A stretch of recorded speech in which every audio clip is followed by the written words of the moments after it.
Tension انسان اس وقت لیتا ہے جب اللہ سے آگے نکلنے کی کوشش کرتا ہے، جو کہ لوگ کر رہے ہیں، جو کہ لوگ عورت چاہتی ہے کہ میرا میاں بس مجھے دیتا رہے. نہیں بھائی، اس سے یہ لالچ ہے، آپ کا امیج خراب ہو جائے گا شوہر کی نظر میں. وہ کہے گا میری بیوی لالچی ہے، پیسے پہ نظر لگا کے بیٹھی ہوئی ہے.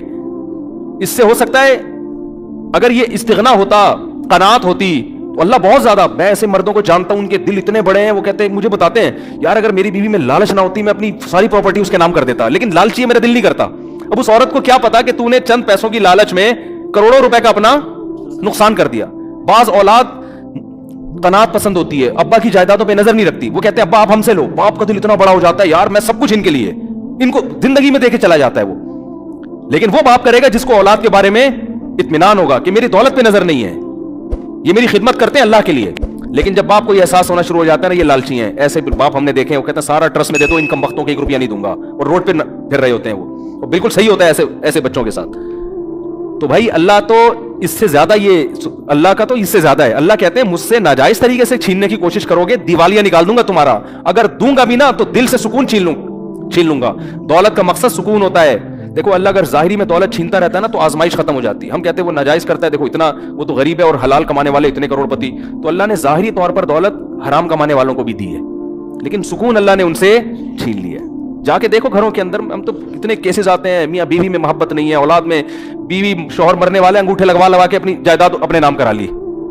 صحیح ہے نا؟ ایسی ایک بزرگ نے ایک بڑا اچھا واقعہ سنایا، بہت زبردست، کہ تقویٰ کسے کہتے ہیں. عورت کو ایسا ہونا چاہیے، تقویٰ اسے کہتے ہیں. یہ سوچ بن جائے نا تو بڑی سکون کی زندگی. تو وہ انہوں نے ایک واقعہ بتایا کہ ایک آدمی نے کہیں چھپ کے شادی کر لی، پرانے زمانے کا واقعہ ہے، اور پہلی بیوی کو نہیں بتایا. جب شادی کی ہے تو موت سے چند دن پہلے بتا دیا ہوگا، یا پتہ چل گیا ہوگا، یا پتہ چلنے کی وجہ سے ہی مرے ہوں گے، واللہ عالم. بہرحال وہ انا للہ ہو گیا ان کو. جیسے پتہ چلا، ان کا چانس یہی ہوتا ہے کہ جب پتہ چلے گا تو اب آپ کی زندگی کے دن بہت تھوڑے سے رہ گئے. صحیح، انتقال ہو گیا. اب وہ عورت کہیں گاؤں دیہات میں دوسری زوجہ رہتی تھی، تو پہلی کو خیال آیا کہ ٹھیک ہے میرے میاں نے صحیح کیا، غلط کیا، لیکن وراثت میں اس بیوی کا حصہ بہرحال بنتا ہے. آج کل یہ سوچ نہیں ہے، بھائی شرم، یہ میرے لیے حرام ہوگا اگر میں اس کا حصہ کھاؤں.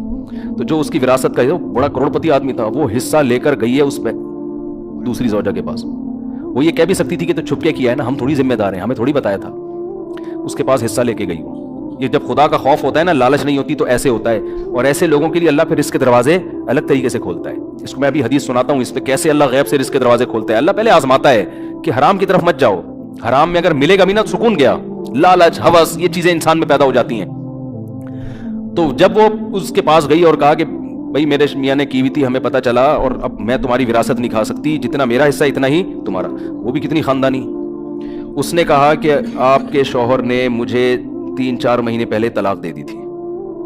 مسئلہ یہ ہے کہ شوہر اگر 1 یا 2 طلاقیں دے اور بیوی کی عدت ہو تو عدت کے دوران عورت کو وراثت ملتی ہے. پھر اگر مرض موت میں طلاق دے دے، اب وہ ایک الگ مسئلہ ہے، لمبی بحث ہے.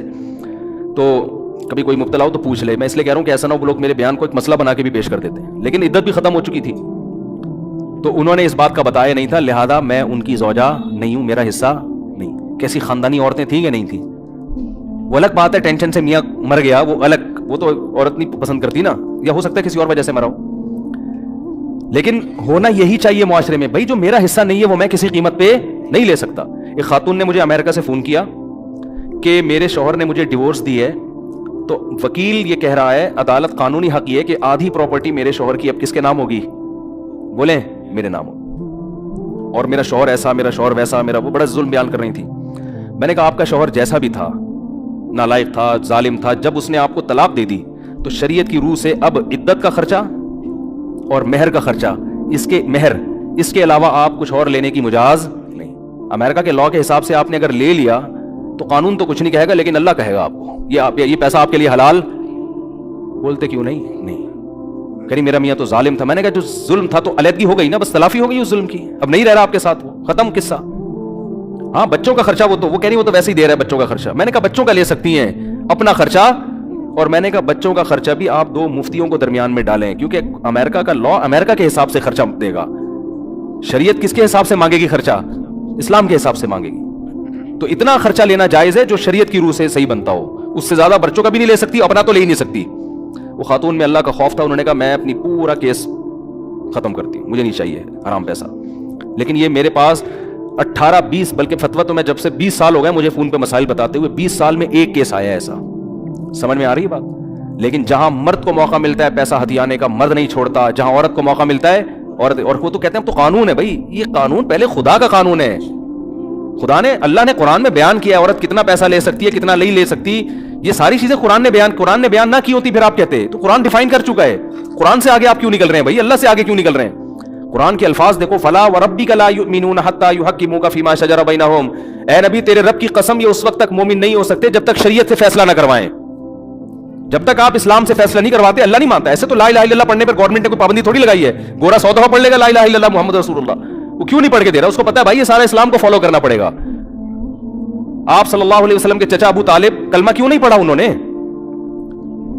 موت کے وقت نبی صلی اللہ علیہ وسلم کہہ رہے ایک دفعہ پڑھ لیں. ان کو پتا ہے پڑھنے کا مفہوم کیا ہے. مطلب یہ ہے کہ پھر میں اپنا دین چھوڑ دیا, اس دین کو فالو کروں گا. آج پڑھتے جا رہے ہیں, کلمہ بھی پڑھتے جا رہے ہیں, لیکن اس کا نہ مفہوم سمجھ رہے ہیں, نہ اس کا مطلب سمجھ رہے ہیں, نہ اس کو فالو کر رہے ہیں. خیر جلدی سے بات کو سمیٹ کے ختم کروں. اب دیکھو ایک اور الٹا کام کیا ہو گیا, موسیٰ علیہ السلام راستہ بھول گئے. ہم کہتے ہیں او یار شٹ یہ کیا ہو گیا یار, ٹینشن ہو گئی. اب بیگم بھی بولتی ہے مروا دیا, میرے ابا نے اجنبی بندے سے میری شادی کرا کے مجھے مروا دی. میں ابا سے کہہ رہی تھی ابا بندہ آئی ٹی کارڈ تو چیک کرو اس کا. ابا کیا کہہ رہے ہیں, دیکھو بیٹا کوئی اس ملک میں کسی کمزور کی خدمت نہیں کر رہا تھا, یہ مسافر تھا, اس نے میری بیٹیوں کی خدمت کی بغیر کسی لالچ کے, یہ اس کی علامت ہے. یہ بندہ کیا ہے, ایک نمبر. ابا ان چیزوں کو فوکس کر رہے ہیں نا. پھر بیٹا یہ جب تم اس کو لے کر آئی ہو اس نے نظر اٹھا کے تمہاری طرف نہیں دیکھا, یہ شریف آدمی ہے. بیٹا یہ امانت دار ہے, تم نے خود کہا نظر نیچی اس کی. جو کسی کی بہن بیٹی میں خیانت نہیں کر رہا وہ بیوی کے حقوق میں کیسے خیانت کرے گا, ہے بھائی. اور اہم بات یہ ہے اس نے اس پر کوئی اجرت نہیں مانگی ہم سے, اللہ کے لیے خدمت کی ہے. اور صحت مند بھی ہے, اگرچہ کما نہیں رہا لیکن جو صحت مند ہوتا ہے وہ جب چاہتا ہے کما لیتا ہے. دیکھو دو چیزیں رکاوٹ بنتی ہیں, یا تو صحت نہ ہو پھر انسان نہیں کما سکتا, یا صحت مند تو سست ہو. سست لوگ کبھی بھی, میں ایسے ایسے سستوں کے جانتا ہوں الحمدللہ ہمارے محلے میں ہیں کہ آپ حیران ہوں گے ان کی. آپ کہیں گے یار ان کو انعام ملنا چاہیے, لیکن بہت زبردست صحت اٹھتے ہی نہیں.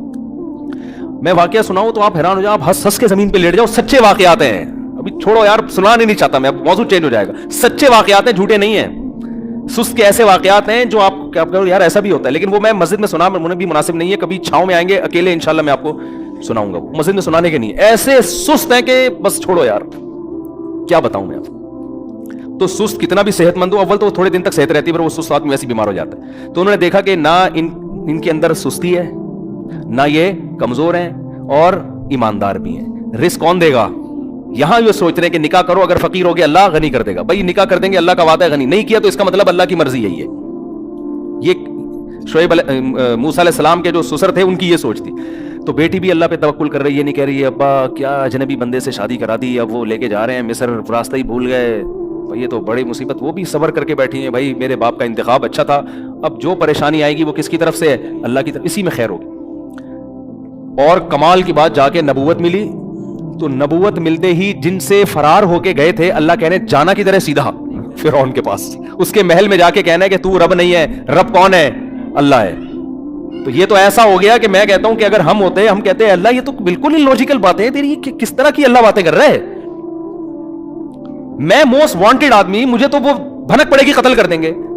اگر تو مجھے یہ کہتا کہ جا کے کسی اور کو دین کی دعوت دے, تو یہ بھی خطرہ تھا کہ فرعون کہے گا میرے ملک میں میری ایک نئی تحریک کھڑی ہو گئی ہے جو دوسرے مذہب کی طرف بلا رہی ہے, اور تو کہہ رہا ہے جا کے بات کس سے کرنی ہے, ڈائریکٹ فرعون سے.